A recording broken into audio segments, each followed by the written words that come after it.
Okay, one city that we've often spoken about, and I want to bring it up again, is the city of Chennai. And just look at how city of Chennai is really performing as well.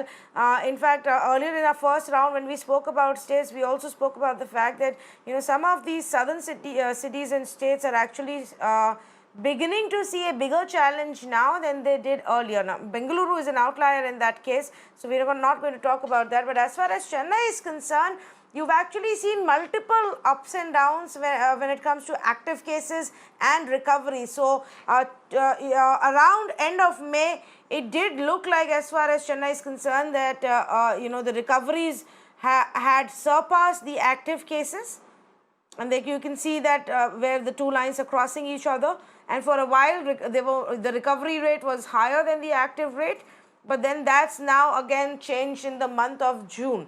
So what's happening here? Let's try and understand from Dr. Swaminathan. Dr. Swaminathan, would you say that a lot of this is also reflective of when we go into the next phase of lockdown, when some more things open up, then we see a spike in cases, and perhaps that's what's happening to Chennai?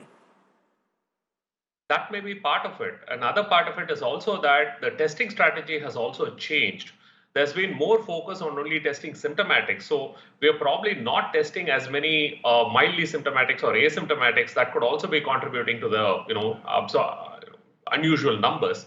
So I think it's multifactorial. But yes, I think post lockdown there has been a sharp loss of control in certain areas, because of which we are seeing a very sharp uprise in the upswing in the numbers as compared to, say, Bengaluru. We were possibly comparable at the time of the lockdown, but we have since surpassed them, mainly because I think there's been a loss of control, and there have also been focal pockets which have taken off, some of which were completely unfortunate due to various reasons. And that those clusters have really driven the numbers. And even now, when you look at it geographically, there are certain areas in Chennai which contribute to the bulk of the load of cases. So when you look at it that way, you realize that it's the hotspots and those clusters which are really driving the numbers, but it's slowly starting to move into the rest of Chennai and becoming a more generalized problem.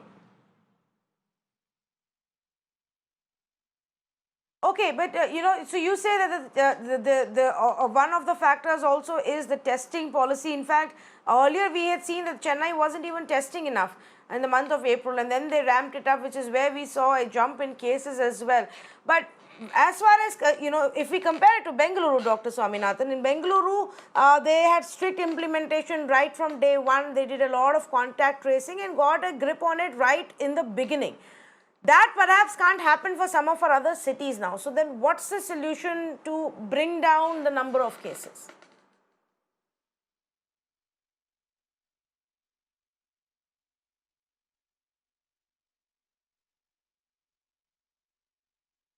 Dr. Swaminathan, the question to you.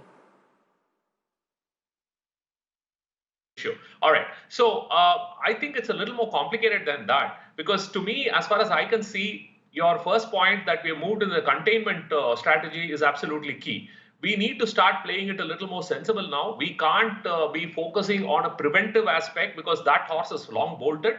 We need to have containment strategies where we have different strategies for different areas. And we also need to see how we can use the testing sensibly along with case management, because I think the concern is also that the mortality is rising, and that's possibly because we are focusing so much on the testing that we don't have enough protocols on case management at home, and there is a huge pressure for people pushing into hospitals, and that's overcrowding the hospitals with low risk people, and the high risk people often don't have a place to go. I think we need to have a strategy on that, which I think the government needs to address that straight away.